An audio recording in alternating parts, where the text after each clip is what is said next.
Her calmness was unnerving, but also a testament to the kind of person she was: compassionate, understanding, yet straightforward.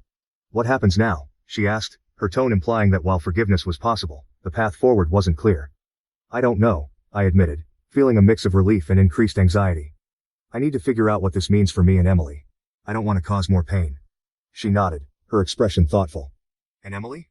How does she feel about all of this?" "She's confused too. We both are," I replied. "She expressed feelings for me that go beyond just caring as friends or family. We haven't figured out what this means for us yet, or if there's even an us to consider." "That's honest," she acknowledged. "And honesty will be crucial moving forward. You both need to think carefully about your next steps. Not just for your own sake but for everyone who cares about you both." Her response was a relief, but it didn't erase the complexity of the situation. She promised to keep the conversation between us until we figured out how to move forward. As we parted ways, she hugged me tightly, a gesture that spoke volumes about her forgiveness and understanding. After the confrontation with Sarah's mother, I was left to navigate a new reality. The confession had opened up a dialogue, but it also left many questions unanswered about what the future would hold for me, for Emily, and for our extended family. The potential paths forward were uncertain and fraught with emotional pitfalls. The following weeks were a time of deep reflection and careful interaction. I spent a lot of time thinking about what it meant to honor Sarah's memory while acknowledging my evolving feelings for Emily. I wrestled with my sense of loyalty to Sarah, questioning whether moving forward with Emily would be a betrayal or a testament to the complex ways in which the heart heals and adapts. I decided that any step towards a possible relationship with Emily would need to be taken with transparency and respect for all involved.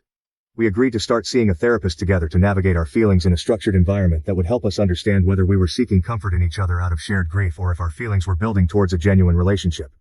At the same time, I made a commitment to maintain open communication with Sarah's parents. I wanted to ensure that they never felt blindsided by my actions again. Their acceptance of my mistakes provided a foundation on which to rebuild trust, but I knew it would take time and consistent effort to fully restore what had been damaged. The possibility of rejection from other family members loomed large. I understood that not everyone might be as understanding as Sarah's mother had been. Preparing for that rejection was painful but necessary. I had to accept that my actions might lead to permanent changes in how some family members viewed me, regardless of the outcome with Emily. In my reflections, I also considered the themes of loyalty, love, and loss. Loyalty to Sarah had initially made me feel that any new love would be a betrayal, but I gradually began to see that Sarah would have wanted me to find happiness again. Love, I realized, wasn't finite. The love I had for Sarah would always be a part of me, but it didn't preclude the possibility of experiencing love again in a different form. Dealing with loss had taught me that life was about moving forward, not moving on.